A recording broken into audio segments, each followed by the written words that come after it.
Hello નમસ્કાર મિત્રો, તમારું સ્વાગત છે ફરી અમારા એક ઇન્ફોર્મેટિવ વિડીયો સાથે. તો આજે આપણે તમારા માટે એક મહત્ત્વના સમાચાર, એક નવી અપડેટ છે કે આપણે માનવ કલ્યાણ યોજનાના ફોર્મ છે એ ચાલુ થઈ ગયા છે ગુજરાતમાં.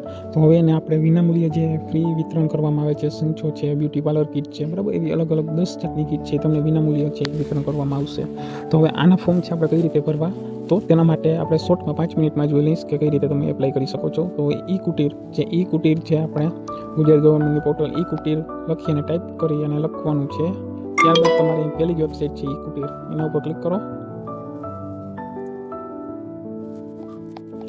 હવે જો આવું આવી ગયું. તો હવે તમે સૌ પ્રથમ રજિસ્ટર નહીં હોવ તો રજિસ્ટર કરવા માટે છે ને આપણે જો અહીંયા તમારે આપેલા જશે કે for new individual registration click here સામે છે, તો એના ઉપર આપણે ક્લિક કરવાનું છે. જો ક્લિક થઈ જાય એટલે અહીંયા આપણે આધાર કાર્ડ સાથે રાખી લેજો. આધાર કાર્ડમાં જે પણ નામ હોય તે ઇંગ્લિશમાં ટાઈપ કરી દેવાનું રહેશે. ત્યારબાદ તમારું છે અહીંયા આપણે આધાર કાર્ડ નંબર નાખવાનો છે, તમારે લિંક સિલેક્ટ કરવાનું, સ્ત્રી, પુરુષ કે અન્ય, બરાબર. ત્યારબાદ તમારે જે પણ આધાર કાર્ડમાં જન્મ તારીખ હોય તે જન્મ તારીખ ફિલ કરવાની છે. ત્યારબાદ તમારો મોબાઈલ નંબર નાખવાનો છે. ત્યારબાદ તમારું મેલ આઈડી નાખવાનું છે, ફરજિયાત નથી મેલ આઈડી. પાસપોર્ટ, હવે પાસપોર્ટ તમે અહીંયા હું એક્ઝામ્પલ તરીકે આપી દઈશ કે કઈ રીતે સેટ કરવો. હવે ત્યારબાદ કન્ફર્મ પાસપોર્ટ અને કેપ્ચા કોડ નાખી અને અહીંયા નોંધણી ઉપર ક્લિક કરવાનું છે. ત્યારબાદ તમારે ઓકે કરીને તમારું રજિસ્ટ્રેશન છે એ સક્સેસફુલ થઈ જશે.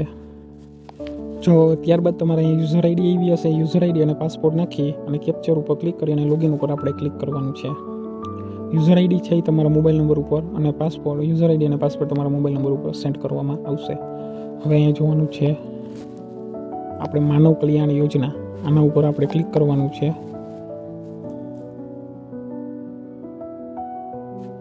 જો તમને આ લાંબુ ચોડું લિસ્ટ આવી જશે તમારે શું શું છે, બરાબર. જો આમાં દૂધ દહીં વેચવા માટે છે, ભરતકામ માટે છે, બ્યુટી પાર્લર માટે છે, પાપડ બનાવવા માટે છે, બરાબર. એવી 10 પ્રકારની કીટ છે આપવામાં આવશે. હવે સેલ્ફ ડિક્લેરેશન ફોર્મ છે ને એની તમે એક PDF ડાઉનલોડ કરી અને પ્રિન્ટ કરી લેજો. તમે એમાં બધી માહિતી ફિલઅપ કરીને તમારે અપલોડ કરવાની થશે. જો હવે આવી રીતના ખુલશે. હું તમને આની માહિતી છે ને સાવ સચોટ આપવાનો છું, તમે ધ્યાનપૂર્વક જોજો. જો આ વ્યક્તિગત માહિતી છે એ આપણે એ નાખવાની રહેશે. હવે જો અહીંયા તમારું અરજદારનું નામ એ પણ અંગ્રેજીમાં નાખવાનું રહેશે. ત્યારબાદ તેનું પૂરું નામ ગુજરાતીમાં નાખવાનું રહેશે. હવે અરજદારના પિતાનું અથવા પતિનું નામ નાખવાનું રહેશે, બરાબર. ત્યારબાદ અરજદારના પિતા અથવા પતિનું નામ ગુજરાતીમાં નાખવાનું રહેશે. હવે અરજદારનું લિંક છે ઓટોમેટિક સિલેક્ટ થઈને આવી જશે. અરજદારની જાતિ, પછી ત્યારબાદ અહીંયા તમારે પેટા જાતિ સિલેક્ટ કરવાની રહેશે. ત્યારબાદ અરજદારની જન્મ તારીખ સિલેક્ટ કરવાની રહેશે. ત્યારબાદ તમારી ઉંમર ઓટોમેટિક આવી જશે. ત્યારબાદ તમારો આધાર કાર્ડ નંબર નાખવાનો છે અને રેશન કાર્ડ નંબર નાખવાનો છે. ત્યારબાદ તમે દિવ્યાંગ છો કે ના, હા કે ના, બરાબર. ત્યારબાદ તમારો મોબાઈલ નંબર અહીં એન્ટર કરવાનો રહેશે. અહીંયા અરજદારનું ઈમેલ આઈડી એન્ટર કરવાનું રહેશે. હવે અહીંયા આપણે અરજદારનું સરનામું જોવાનું છે, હાલનું આધાર કાર્ડમાં જે મુજબ હોય તે રીતે. હવે અહીંયા આપણે જિલ્લાનું નામ રાખવાનું છે, અહીંયા આપણો તાલુકો જેમાં આવી છે અને આપણે ગામનું નામ. ત્યારબાદ અરજદારનું સરનામું જે પણ આધાર કાર્ડમાં છે એ મુજબ. ત્યારબાદ તમારું અહીં પિનકોડ. હવે જો અરજદારનું કાયમી નાનું સરનામું એક હોય તો અહીંયા ઉપર મુજબ ક્લિક કરવાનું છે અને જો અલગ અલગ હોય તો અહીંથી તમારે રીસિલેક્ટ કરી લેવાનું છે. જિલ્લો, તાલુકો, ગામનું નામ, અરજદારનું સરનામું અને પિનકોડ. આટલું થઈ ગયા બાદ તમારે અહીં સેવ અને નેક્સ્ટ ઉપર ક્લિક કરવાનું રહેશે. જો મિત્રો હવે આપણે અરજીને છે ને 4 સ્ટેપમાં પૂરી કરવાની છે. વ્યક્તિગત માહિતી નાખી દીધી, અરજીની વિગત નાખવાની છે, દસ્તાવેજ અપલોડ કરવાના છે અને નિયમ અને શરતોનું પાલન કરીને ક્લિક કરવાનું છે. હવે અહીં આપણે જોવાનું છે ટૂલ કિટનું નામ. તો હવે ટૂલ કિટમાં તમારે કેટલાય પ્રકારના ટૂલ કિટ છે, બરાબર. સેન્ટિંગ કામ છે, વાહન સર્વિસિંગ, પ્લમ્બર છે, ઇલેક્ટ્રિશિયન છે, પાપડ બનાવવાના, પંચર કિટ, એ તમારે જે પણ તમને લાગુ પડતું હોય તે મુજબ તમે સિલેક્ટ કરી શકો છો. ત્યારબાદ તમારું શૈક્ષણિક, બરાબર, તમારે કેટલા ધોરણ ભણેલા છો, 10થી નીચે છો, 10 છે, 11, 12 છે, બરાબર, એ અહીંયા દાખલ કરવાનું છે. અહીં આંતરિક ટેકનિકલમાં કંઈ છે નહીં. હવે જો આ ત્રીજા નંબરનો 3 પૈકી કોઈ એક વિગત ભરો. જો તમારી પાસે આ બધી વિગત હોય તો સારામાં સારું કહેવાય, તો બધી વિગત ભરી શકો છો. અન્યથા તમે કોઈ પણ એક વિગત ભરશો તો પણ ચાલશે. જો અહીંયા BPLનો દાખલો હોય તો તે BPL નંબર નાખવાના છે અને BPL સ્કોર તમારો દાખલ કરવાનો છે. ત્યારબાદ જો તમે શહેરી વિસ્તારમાં રહેતા હો, તમારી પાસે જો સુવર્ણ કાર્ડ હોય રોજગાર કચેરીનું, તો તે અહીંયા દાખલ કરવાના નંબર, બરાબર. અને તમારે જે પણ આવકની દાખલામાં આવક છે એ અહીંયા દાખલ કરવાની રહેશે.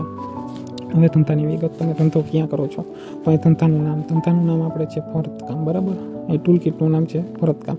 હવે અરજદારનો ધંધો વારસાગત છે, હા હોય તો હા અને ના હોય તો ના. અહીંયા ખાસ એક મહત્ત્વનું છે કે ઈ શ્રમ કાર્ડ ફરજિયાત હોવું જોઈએ તો તમે આ ફોર્મ છે ફિલઅપ કરી શકશો. તો તમારે અહીંયા ઈ શ્રમ કાર્ડ નાખી દેવાની રહેશે. ઈ શ્રમ કાર્ડ નંબર નાખવાના રહેશે. ત્યારબાદ તમારે જો અહીંયા ફેમિલી આઈડી નાખવાની જરૂર નથી. હવે અહીંયા અરજદારનું રેશન કાર્ડ મેમ્બર આઈડી નાખવાની રહેશે. એ ફરજિયાત છે. અરજદારનું ક્ષેત્ર ગ્રામીણ છે, શહેરી છે, એ નાખવાની છે. તાલીમની જરૂર છે, જો આ કરવા માગતા હોય તો આ કરવાનું, નકર ના. લોનની જરૂર છે, જો જરૂર હોય તો આ, નકર ના. હવે તમારું અહીંયા સેમ ટુ સેમ જે તમે રાજ્યમાં ધંધો કરો છો તે રાજ્યનું નામ આવી જશે. તમે જે જિલ્લામાં ધંધો કરો છો તે જિલ્લાનું નામ છે, એ તાલુકાનું નામ નાખવાનું રહેશે, ગામનું નામ છે અને સરનામું અને પિનકોડ નંબર નાખવાના રહેશે. હવે જો અહીંયા કે ઈ શ્રમ કાર્ડ છે, ઈ શ્રમ કાર્ડ જો જેની પાસે ન હોય તો તેને કઈ રીતે બનાવવું અહીંયાના અગાઉના વિડીયોમાં હું ચોક્કસથી જણાવીશ કે તમે ઈ શ્રમ કાર્ડ ઘર બેઠા કઈ રીતે ઓનલાઈન કરી શકો છો. ત્યારબાદ આ બધું દાખલ થઈ જાય એટલે સેવ અને નેક્સ્ટ ઉપર આપણે ક્લિક કરવાનું રહેશે. હવે જે હું તમે આને સેવ નેક્સ્ટ કર્યું એટલે આ પેજમાં આવી જશો દસ્તાવેજની વિગત. હવે ખાસ કરીને મિત્રો આ બધા જેટલા પણ દસ્તાવેજ છે ને તમે એની એક પ્રિન્ટ આઉટ લઈ લેજો, કારણ કે તે આપણે પ્રિન્ટ આઉટ જ અપલોડ કરવાની થશે. અસલ ડોક્યુમેન્ટ છે ક્યાંય પણ અપલોડ કરવાના થશે નહીં. તો પ્રિન્ટ લઈ અને નીચે લખવાનું છે સ્વપ્રમાણિત, અને સ્વપ્રમાણિત કરી અને તમારે એની સામે તમારી સિગ્નેચર, અરજદારની સિગ્નેચર તમે કરી નાખી અને તમે સ્કેન કરીને પાછા અપલોડ કરવાના થશે. તો આ એક તમે ધ્યાનપૂર્વક રાખજો બાબત. તો હવે અહીંયા જોવાનું છે આપણે આધાર કાર્ડની નકલ એક અપલોડ કરવાની છે. અહીં સામે છે આધાર કાર્ડની નકલ. ત્યારબાદ રેશન કાર્ડ અપલોડ કરવાનું છે, બરાબર. અહીં રેશન કાર્ડ નંબર નાખી અને તમે અહીંયા ચૂઝ ફાઇલ ઉપર ક્લિક કરશો અને તમારી જ્યાં પણ ફાઇલ છે તેને ક્લિક કરીને ઓટોમેટિક તમારી અહીં ફાઇલ આવી જશે. ઉંમરનો પુરાવામાં કોઈ પણ હાલશે, આધાર કાર્ડ હાલશે, પાન કાર્ડ હાલશે, ચૂંટણી કાર્ડ હાલશે. સૌથી બેસ્ટ હોય તો આપણે આધાર કાર્ડ જ અહીં અપલોડ કરી દેવાનું રહેશે. અહીં આધાર કાર્ડ નંબર નાખી અને અપલોડ કરવાનું રહેશે. હવે સેલ્ફ ડિક્લેરેશન ફોર્મ એ જે આપણે અગાઉ મેં તમને કીધું હતું કે એ પ્રિન્ટ આઉટ લઈ અને તમે એમાં વિગત ભરી અને તમારે અહીંયા સેલ્ફ ડિક્લેરેશન ફોર્મ અપલોડ કરવાનું થશે. હવે ઈ શ્રમ કાર્ડ છે એના નંબર નાખી અને અહીંયા સામે ચૂઝ ફાઇલ ઉપર ક્લિક કરી અને અપલોડ કરવાનું રહેશે. હવે અહીં જોવાનું છે જાતિનું પ્રમાણપત્ર, જાતિનો દાખલાના જે પણ સર્ટિફિકેટ નંબર ઉપર હશે એ નાખી અને અહીંયા ચૂઝ ફાઇલ ઉપર ક્લિક કરી અને અપલોડ કરવાનું રહેશે. ત્યારબાદ તમે સેવ અને નેક્સ્ટ ઉપર વહી જજો.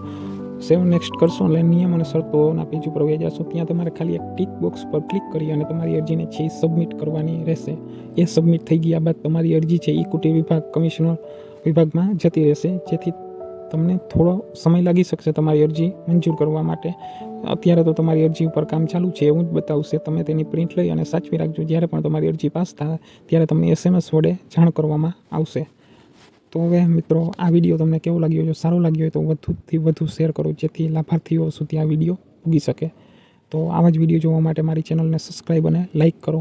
હા, હવે છે ને આના અગાઉના વિડીયોમાં આપણે ઈ શ્રમ કાર્ડ ઘર બેઠા કઈ રીતે બનાવવું, માત્ર 2 મિનિટમાં જ તમારું ઈ શ્રમ કાર્ડ આવી જશે. તો એ કઈ રીતે છું એના નેક્સ્ટ વિડીયોમાં હું બતાવવાનો છું.